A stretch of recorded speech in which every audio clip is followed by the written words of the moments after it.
It is Friday, November 7th, 11:59 and 43 seconds. And it is I don't even know which video number it is. Let me search it up real quick.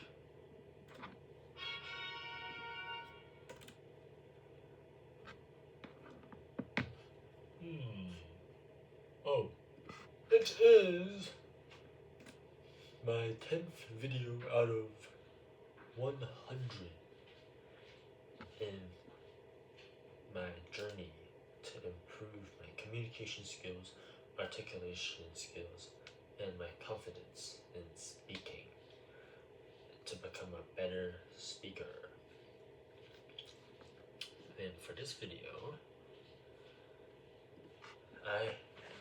I'm gonna go through a list of my prompts I want to do. I'll just put in the description. But my first one is to talk about one of my friends. I'll just call him JL. And I'll just talk about his strengths and his flaws, and maybe how I can learn from it.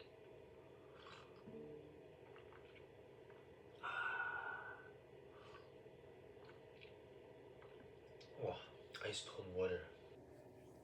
Okay, let me begin. So my friend JL, he is one of the hardest working students I know. There's no one that studies more than him, and I am almost sure of that. And if there is, then it's because that person is in their dorm 24/7, 365, only going out for classes and stuff. Anyways, but yeah, he studies so much, and he does get the benefit out of it. He gets the highest grades in the class and learns the most from he's the academic weapon, the genius. And I think people tell me that I study too much. Wait till they meet my friend JL. It's like twice as much. But he's also in a lot of clubs. He's like the president of like multiple clubs. And he's very smart and efficient. Okay. But you may be thinking, wow, this guy, he's so accomplished. He's gotten all these leadership roles. His grades are insane. And he's like set for dental school. He's got this. He's getting in. I'm pretty sure he's gonna get in. He's gonna get a 30 on the DAT. I'm also pretty sure he's gonna get almost perfect in the DAT. It's crazy. But here's some things. But because of this, you know how when people invest time into something to be good at it, that also shows that they're not investing time in another thing. You know? Because what I learned from people is that maybe if someone isn't as good as something as you are, maybe it's just because they invested their time in something else. Like, a lot of people who aren't good at studying and who always get bad grades, and when I was younger, like in high school, I'd be looking down at them. I'd be like, bro, what, you can't study? That's so dumb. But now I know it's different. I know people who actually get lower grades, they're not necessarily like dumb. They're actually smart, but in a different way that maybe it's not as academics.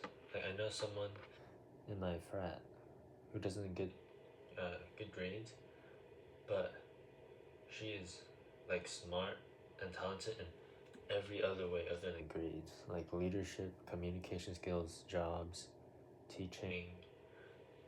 It's crazy.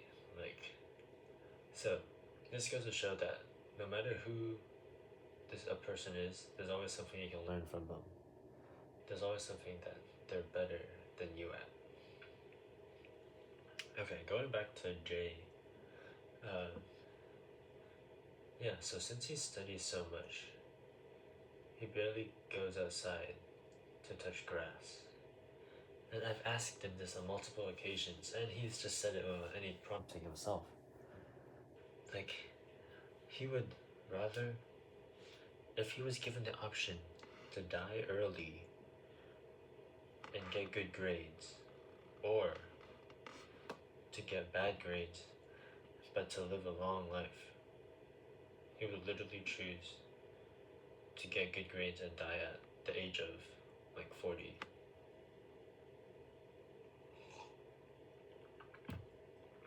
Let that sink in.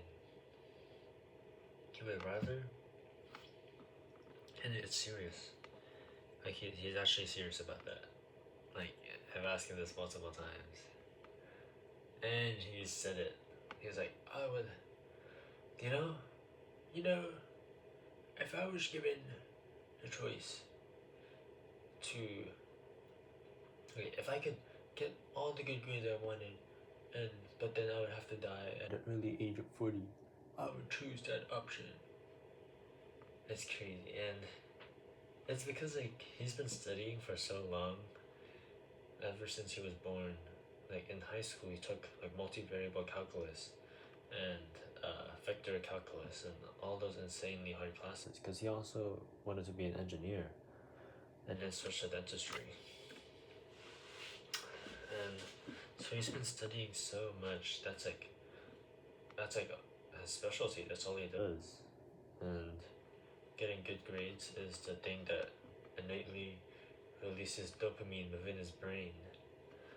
And I guess if that's what makes him happy, then let him be happy. But yeah, that's kind of sad though, because I want to have a life.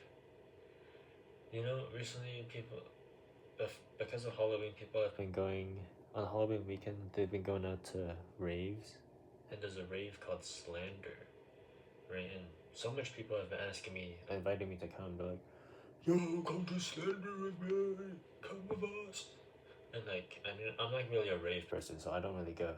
But yeah, I asked my friend JL, and he was like, "What's a rave? Huh?" He's never even heard of like this party before. Like, he's never been to a party before. He doesn't go out and travel. He doesn't go out to eat at different places. He only stays in his dorm or the library all day, drinking his Diet Pepsi, his multiple Diet Pepsis. Oh yeah, another thing, he prioritizes his grades above everything else. His health, his friendships, his connections, his relationships with people.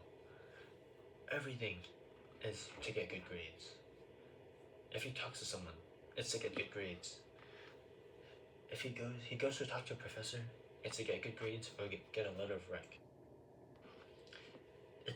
It's so efficient. But also, efficiency, sometimes efficient is too efficient.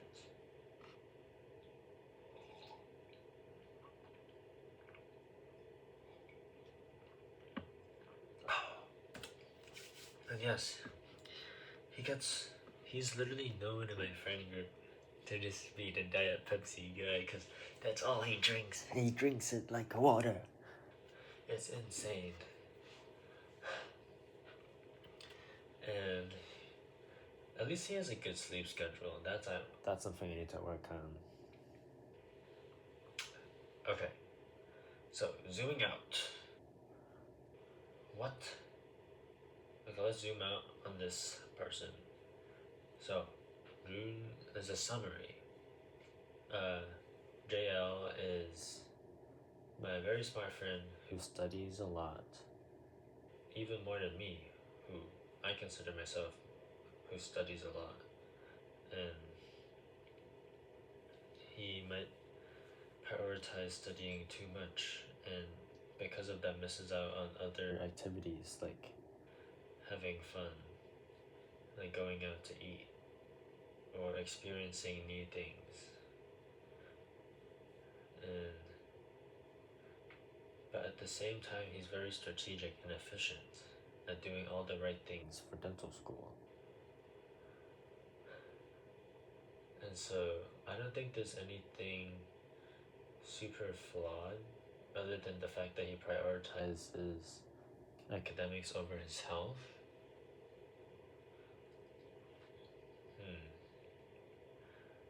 And however, he's still able to. He still has a lot of friends because studying at the library, there's a lot of other smart people at the library too that he likes to talk to. And in fact, I think I study with him the most nowadays because he's a great study partner because we like to quiz each other on all the stuff. And I can't really do that with other people because they don't know what they're talking about other than my friend JL who knows everything like 2 weeks ahead of time.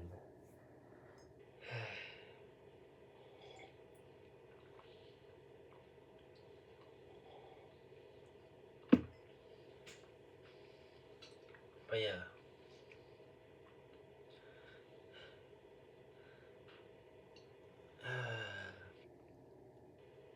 I don't know, maybe one day when when my friend is older, he'll realize that he missed out on college life. On the parties he could have went to, the connections he could have made, the new experiences he could have done. Or maybe not, because he got good grades in all his classes and he didn't. Maybe he won't regret anything at all. We'll see.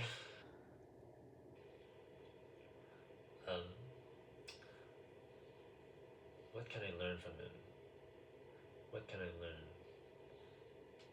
So I'd like to learn from each person has his own specialty, right? So I can learn from what each person is good at. So for my friend JL, he would be good at studying. And yeah, that's like studying. Those are some minute details that aren't that important for like analyzing someone's character. So I'll just leave that for a different video on maybe a different YouTube channel if you can find it. Anyways, okay, that's it. That was my first analysis of my friend JL, and I'm planning to do some analysis on other friends. That'll be very interesting. Hopefully they don't find this YouTube channel or else it'll be super awkward. But why did I continue that sentence? I gotta stop doing that. Yes, hopefully this person doesn't find this video or else it'll be awkward. And I'll see you guys next time. You know, I might just make another video right after this one. I'm kind of on a roll here. I don't want to study ecology. Okay, bye-bye.